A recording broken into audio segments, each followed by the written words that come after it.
Hi friends, welcome to Learn Programming in Malayalam. നമ്മൾ ഇന്ന് ഈ വീഡിയോയിൽ കൂടി നോക്കാൻ പോകുന്നത് .NET കോറിൽ എങ്ങനെയാണ് നമുക്കിനി ഡാറ്റാബേസ് കാര്യങ്ങൾ ആഡ് ചെയ്യാനും നമ്മുടെ ആപ്ലിക്കേഷനിൽ ഡാറ്റാബേസ് ഓപ്പറേഷൻസ് എങ്ങനെ ചെയ്യാൻ പറ്റും എന്നുള്ള കാര്യങ്ങളാണ്.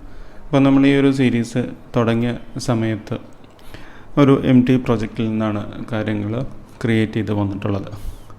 ഈ ഒരു വീഡിയോ മുതൽ നമ്മൾ ഈ ഒരു ഒഫീഷ്യൽ ഡോക്യുമെൻറ്റേഷൻ മൈക്രോസോഫ്റ്റിൻ്റെ ഒഫീഷ്യൽ ഡോക്യുമെൻറ്റേഷനിലെ ഒരു ട്യൂട്ടോറിയലിൻ്റെ മോഡൽ സെക്ഷനിൽ നിന്നായിരിക്കും ഫോളോ ചെയ്യുന്നത്. കാരണം അതിൻ്റെ ഒരു ഇനീഷ്യൽ ഭാഗത്തൊന്നും ആ ഒരു MT പ്രൊജക്റ്റിൽ നിന്ന് എങ്ങനെ പ്രൊജക്റ്റ് ക്രിയേറ്റ് ചെയ്ത് വരാം എന്നുള്ള കാര്യങ്ങൾ ആയിരുന്നില്ല പറഞ്ഞിരിക്കുന്നത്.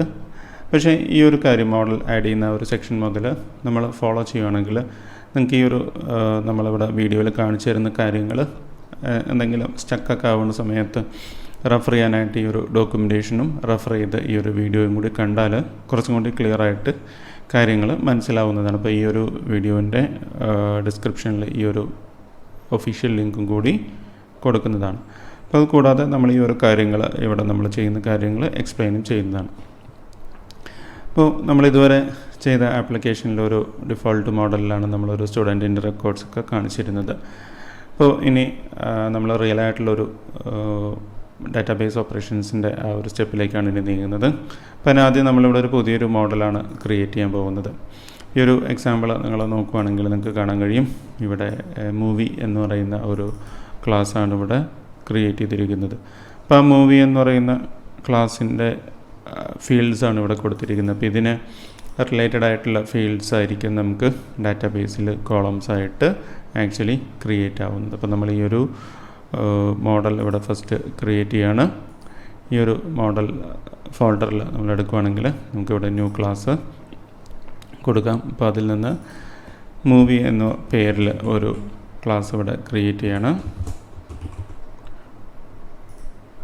ഈ ഒരു ക്ലാസ് ഇവിടെ പുതിയതായിട്ട് ക്രിയേറ്റ് ആവുന്നതാണ് മൂവി എന്ന് പറയുന്നത്. അപ്പോൾ ഇതിൽ ഒരു കാര്യം ശ്രദ്ധിക്കേണ്ടത് നമ്മുടെ ഈ ഒരു നെയിം സ്പേസ് ഇവിടെ കൊടുത്തിരിക്കുന്നതിൽ നിന്നും ഡിഫറെൻ്റ് ആണ്. കാരണം അവർ പ്രൊജക്റ്റ് ക്രിയേറ്റ് ചെയ്തിരിക്കുന്നത് മറ്റൊരു പേരിലാണ്. അപ്പോൾ ബാക്കി കാര്യങ്ങളൊക്കെ സെയിം ആണ്. ഈ ഒരു കാര്യം ഇതിൻ്റെ അകത്തേക്ക് കൊടുക്കാം.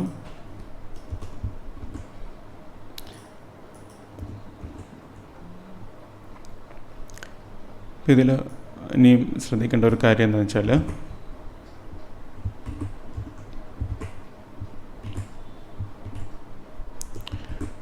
ഇതിൽ ഈ ഫീൽഡ്സൊക്കെ നിങ്ങൾ ആഡ് ചെയ്ത് കഴിഞ്ഞാൽ കുറച്ച് കാര്യങ്ങൾ ഇവിടെ ഇമ്പോർട്ട് ചെയ്യേണ്ടതായിട്ടുണ്ട്.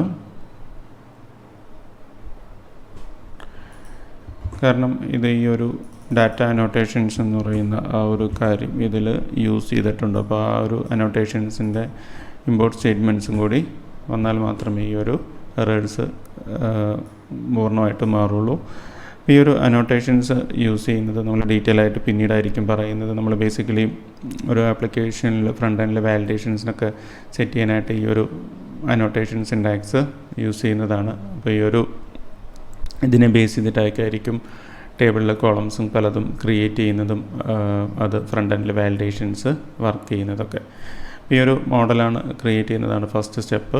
അപ്പോൾ അത് കഴിഞ്ഞാൽ പിന്നെ വരുന്ന നെക്സ്റ്റ് സ്റ്റെപ്പ് എന്ന് പറഞ്ഞാൽ നമ്മളിവിടെ യൂസ് ചെയ്യാൻ പോകുന്ന ഡാറ്റാബേസ് ലൈബ്രറി എന്ന് പറയുന്നത് ഡാറ്റാബേസ് എന്ന് പറയുന്നത് SQL സെർവറാണ്. അപ്പോൾ നമ്മൾ ഒരു സീരീസ് തുടങ്ങിയ സമയത്ത് പറഞ്ഞിരുന്നു.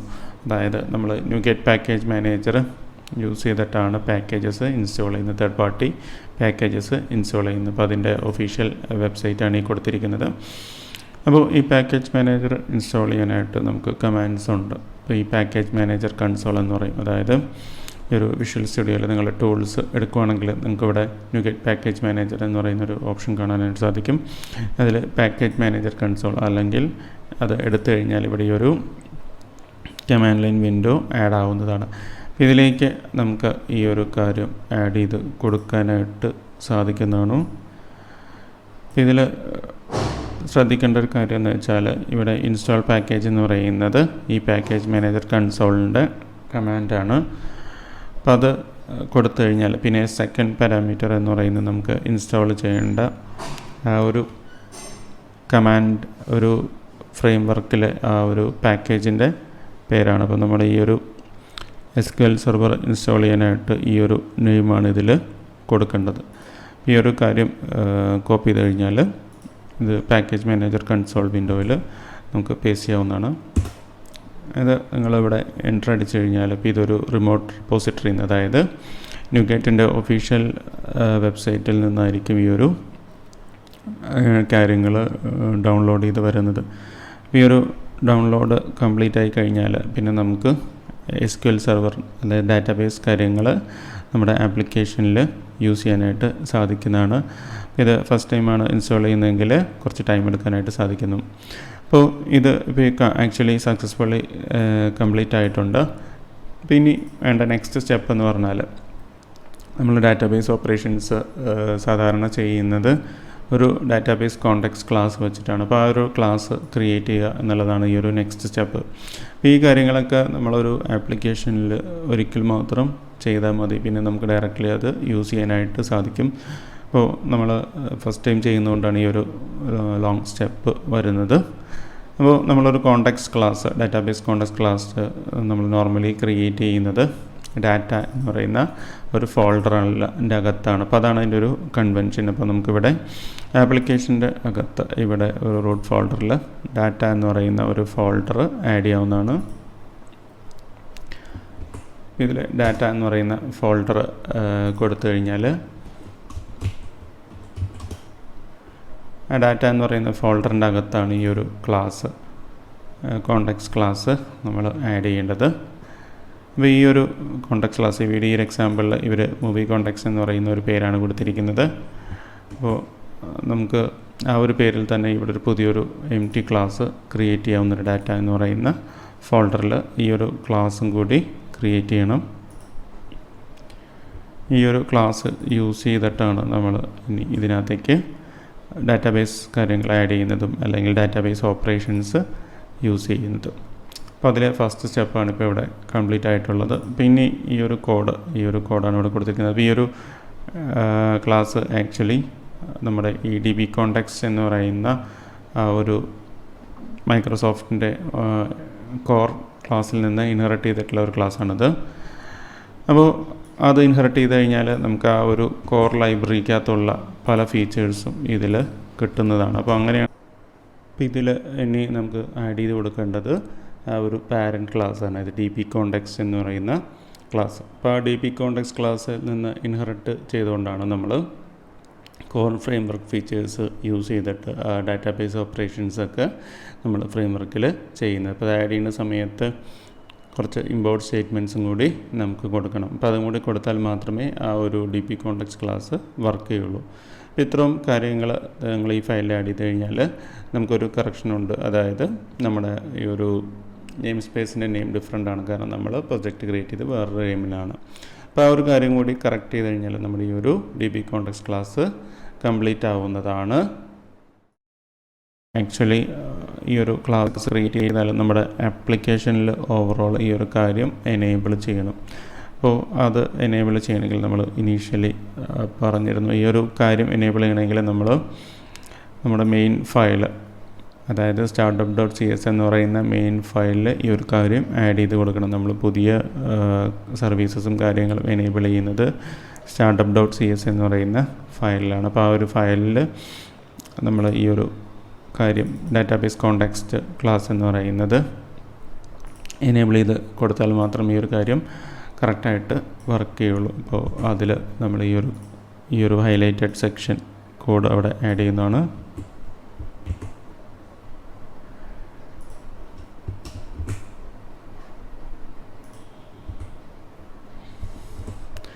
ഇത് കൊടുക്കുന്ന സമയത്ത് നമുക്കൊരു റിമൈനിങ് ആയിട്ടുള്ള ഇമ്പോർട്ട് സ്റ്റേറ്റ്മെൻറ്റ്സ്, അതായത് ഈ ഒരു ഡാറ്റാബേസ് കോണ്ടെക്സ്റ്റ് ക്ലാസ് നമ്മളിവിടെ ക്രിയേറ്റ് ചെയ്ത ഡാറ്റാബേസ് കോണ്ടെക്സ്റ്റ് ക്ലാസ്സിൻ്റെയും SQL സെർവറിൻ്റെയും ഇമ്പോർട്ട് സ്റ്റേറ്റ്മെൻറ്റ്സും കൂടി ആഡ് ചെയ്താൽ മാത്രമേ ആ ഒരു റിമൈനിങ് ആയിട്ടുള്ള എറേഴ്സ് നമുക്ക് ഫിക്സ് ആയിട്ട് പോകുള്ളൂ. അപ്പോൾ ഇവിടെ ഈ ഒരു MVC കോണ്ടെക്സ്റ്റ് എന്ന് പറയുന്ന ആ ഒരു കാര്യം ഇവിടെ ഫിക്സ് ആയിട്ടുണ്ട്.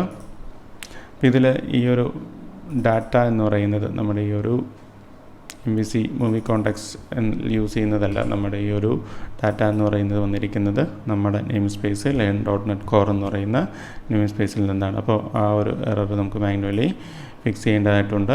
നമ്മളിനി നോക്കാൻ പോകുന്നത് ഈ ഒരു കോൺഫിഗറേഷൻ അല്ലെങ്കിൽ ഈ ഒരു കണക്ഷൻ സ്ട്രിങ് എന്ന് പറയുന്ന കാര്യം എന്താണെന്നും അതിൽ കൊടുത്തിരിക്കുന്ന ഈ ഒരു വാല്യൂ അതെങ്ങനെയാണ് വന്നിരിക്കുന്നത് എന്നുള്ള കാര്യമാണ്.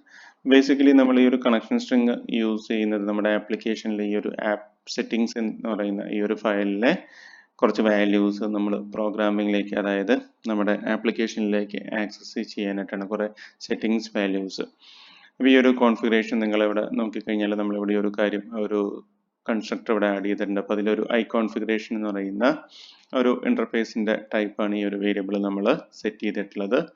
ഇവിടെ കോൺഫിഗറേഷൻ എന്ന് പറയുന്ന ഇന്റർഫേസ് നമ്മൾ ഹോവർ ചെയ്ത് കഴിഞ്ഞാൽ നമുക്കൊരു കാര്യം കാണാനായിട്ട് സാധിക്കും. Represents a set of key value pairs, അതായത് ഒരു കീ വാല്യൂ ആയിട്ടുള്ള ഒരു ഡാറ്റ നമുക്ക് ആക്സസ് ചെയ്യാനായിട്ട് ഈ ഒരു കാര്യം യൂസ് ചെയ്യുന്നത്. അപ്പോൾ നിങ്ങളിവിടെ ഈ ഒരു ബ്രൗസറിൽ നമ്മളിപ്പോൾ നോക്കുവാണെങ്കിൽ ഈ ഒരു കാര്യം അവർ ആഡ് ചെയ്യാൻ പറഞ്ഞിരിക്കുന്നത് ആപ്പ് സെറ്റിംഗ്സ് എന്ന് പറയുന്ന ഒരു ഫയലിലാണ്. അപ്പോൾ അതിലെ കണക്ഷൻ സ്ട്രിങ്സ് ആണ് ഈ MVC മൂവി കോണ്ടാക്ട്സ് എന്ന് പറയുന്നത്. അപ്പോൾ ഈ ഒരു മൂവി കോണ്ടാക്ട്സ് എന്ന് പറയുന്നത് ഒരു കീയും അതിൻ്റെ ഒരു വാല്യൂ എന്ന് പറയുന്നതാണ് ഈ കൊടുത്തിരിക്കുന്നത്. ഇതൊരു JSON ഫയലാണ്.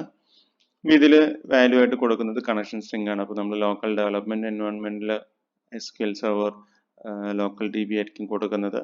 അപ്പോൾ ഇവിടെ കൊടുത്തിരിക്കുന്ന ഡാറ്റാബേസിന്റെ പേരുമാണ്. അപ്പോൾ ഈ ഒരു കണക്ഷൻ സ്ട്രിങ് കൊടുത്തു കഴിഞ്ഞാൽ ഇതിനെ ഡിപ്പെൻഡ് ചെയ്ത് അല്ലെങ്കിൽ ഇതിനെ ബേസ് ചെയ്തിട്ടായിരിക്കും ആക്ച്വലി ഡാറ്റാബേസ് ക്രിയേറ്റ് ആവുന്നത്. അപ്പോൾ നമ്മൾ ഇത്രയും കാര്യങ്ങൾ ആക്ച്വലി ഇതിൽ ഇപ്പോൾ ആഡ് ചെയ്തിട്ടുണ്ട്.